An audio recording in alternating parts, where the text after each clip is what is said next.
Sir, क्या परिचय है आपका और आज अंबेडकर जयंती के शुभ अवसर पर क्या कुछ मैसेज देंगे आज के युवाओं को? आप एक युवा भी हैं, क्या कुछ मैसेज देंगे? सबसे पहले आपको धन्यवाद देते हैं। मेरा नाम बुद्धप्रिय पासवान है और मैं प्रदेश महासचिव भारतीय विद्यार्थी मोर्चा उत्तर प्रदेश से हूँ। जी।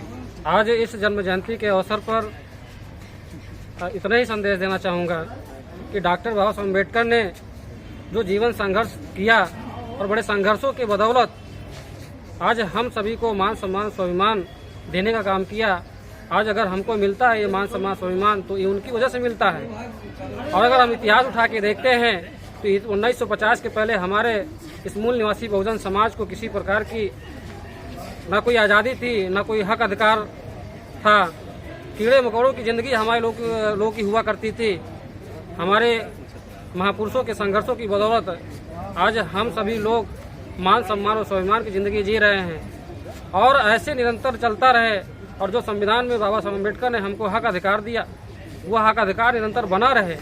इसके लिए हम सभी विद्यार्थी, युवा, बेरोजगार नौजवान साथियों को जागृत करने का काम कर रहे हैं कि किस तरीके से आज की तारीख में 3% जो इस देश पे हुक्मरान बना हुआ है, जो शासक बना हुआ है, किस तरीके से बाबा साहब के दिए हुए संविधान को समाप्त करने में लगा हुआ है।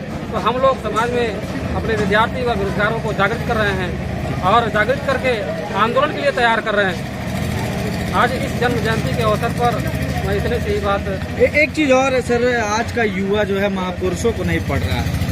आज का युवा महापुरुषों को न पढ़ने का कारण क्या है? आज तमाम शासक जातियों के द्वारा कुछ ऐसे माहौल बनाए जा रहे हैं कि हमारे लोग उस चीज़ों में इन्वॉल्व हैं। एक समय था कि आप लोग देखते होंगे कि 1950 में जब बाबा साहब अम्बेडकर ने संविधान दिया हमको, तो 50 में संविधान लागू होने के बाद बड़े पैमाने पे हमारे समाज में पढ़े लिखे बुद्धिजीवी कर्मचारी अधिकारी निर्माण हुए। और 1990 तक जो देखने को मिलता है कि बड़े पैमाने पर कर्मचारी अधिकारी निर्माण हुए।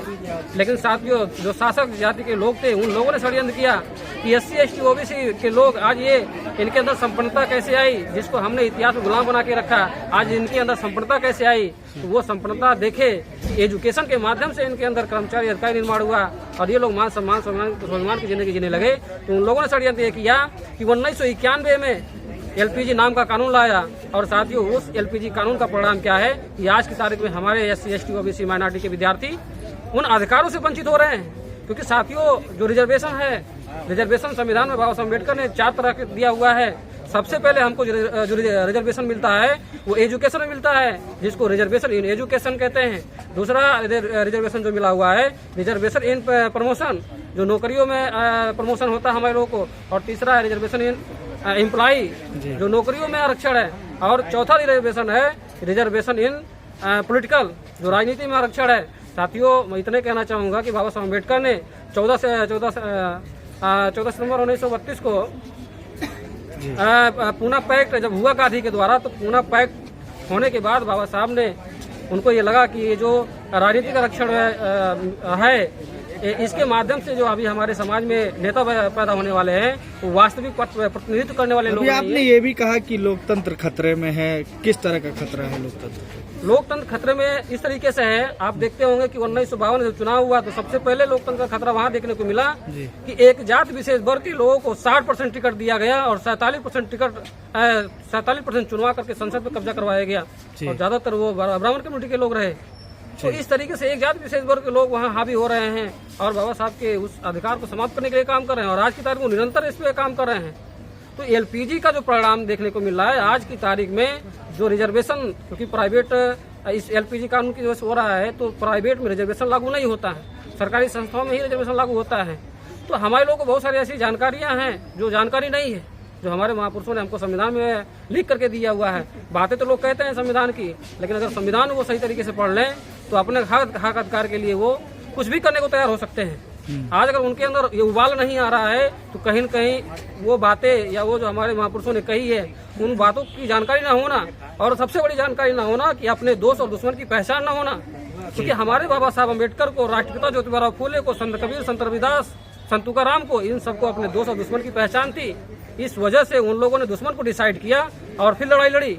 आज के हमारे समाज के लोगों को अपने दोस्त और दुश्मन की पहचान न होने की वजह से लोग हमारे अपने भाइयों से ही लड़ने को तैयार हैं, तो दुश्मन डिसाइडेड नहीं है। अंत में क्या कुछ मैसेज देंगे? अंत में इतने आपके इस चैनल के माध्यम से मैसेज देना चाहूँगा कि जो SC ST OBC माइनॉरिटी के विद्यार्थी व बेरोजगार हैं वो लोग अपने महापुरुषों को पढ़ें, क्योंकि अगर हम अपने महापुरुषों को नहीं पढ़ेंगे, बाबा साहब ये बात कहते हैं कि जो कौम अपना इतिहास नहीं जानती वो अपना भविष्य निर्माण नहीं कर सकती।